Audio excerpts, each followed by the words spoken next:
Flat Rate Training Video 10. So, we've talked about some of the advantages of using flat rate pricing for service, and we've discovered the way labor and parts factor into the development of repairs in a flat rate pricing system. Proper procedure will provide the best communication between a service company and its customers. The office staff should begin by discussing what the customer can expect as you step through the service process with them. Again, there should be no surprises when a customer deals with your company, so communication starts on the initial call for service. It is on that request for service that your service call fee should be quoted. It is also best to inform the customer that the service call fee covers the trip to the customer's home and the time it takes to diagnose the service problem. The customer should be informed that the technician will quote the repair fee up front before the work begins.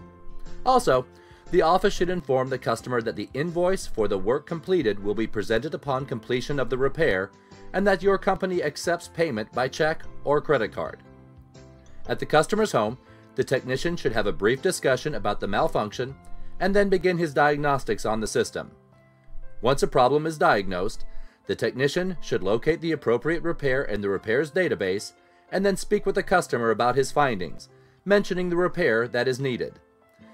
He should also show the customer the fee for the repair from the price book or on the smart device that he is using to quote the repair fee. Before beginning the repair, the technician must be sure to ask for permission to complete the repair.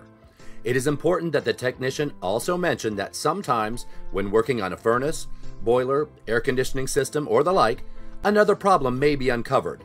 Therefore, he should mention that when the initial repair is completed, he will cycle the system to be sure there are no other needed repairs.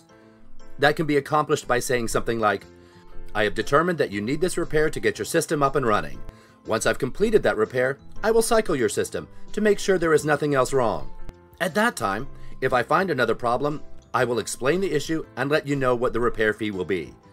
If another problem is detected after cycling the system, the technician should once again find the repair and use the same procedure of informing the customer of the needed repair and the price for that repair and ask permission to proceed. That simple yet important upfront discussion will go a long way to keeping the technician covered and keep the customer calm if the system has multiple problems that need to be corrected. As we know, sometimes there are multiple problems that need to be corrected on a single system. The most professional way of dealing with multiple problems is to keep the customer informed up front. The technician should also mention that upon completion, he will collect for both the service call fee and repair fee. Here's a really important point. The attitude that the technician brings to the job will sway the customer's thoughts and opinion about the work completed and the value received.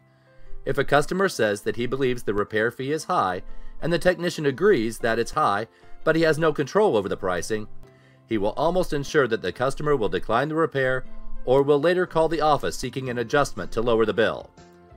There have actually been technicians that have made statements like, "I know this is expensive, but this is what my boss says I have to charge you." A statement like that will all but guarantee a complaint to the office about the fee charged. If a customer challenges the price for a repair by saying, "That seems awfully expensive," it is best for the technician to respond in a calm manner, briefly saying something like this: "Well, considering that this fee covers everything that is needed and also includes a 1-year warranty, I believe it's a fair price." Honestly, when challenged by a customer, the less said, the better.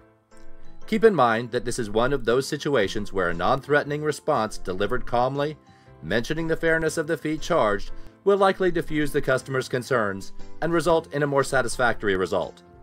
Remember, too, that the customer called for service because he couldn't take care of the problem.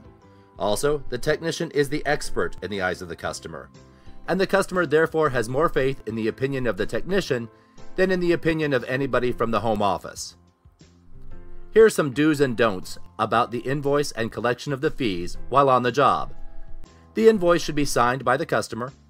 Depending on company policy, the invoice can be signed before the work begins or after the work is completed, but it should be signed to acknowledge that the customer accepted the repair quote. Also, presenting an invoice communicates that your company wants to be paid now rather than later. That's important because it's hard for a customer to refuse to pay when facing the person that just solved their problem. When all is said and done, Proper procedure will go a long way to exhibiting your professionalism. Providing information about your service process and diagnostic findings each step of the way will result in higher customer satisfaction. Proceed to Flat Rate Training Video 11 to learn why flat rate pricing is better for the customer.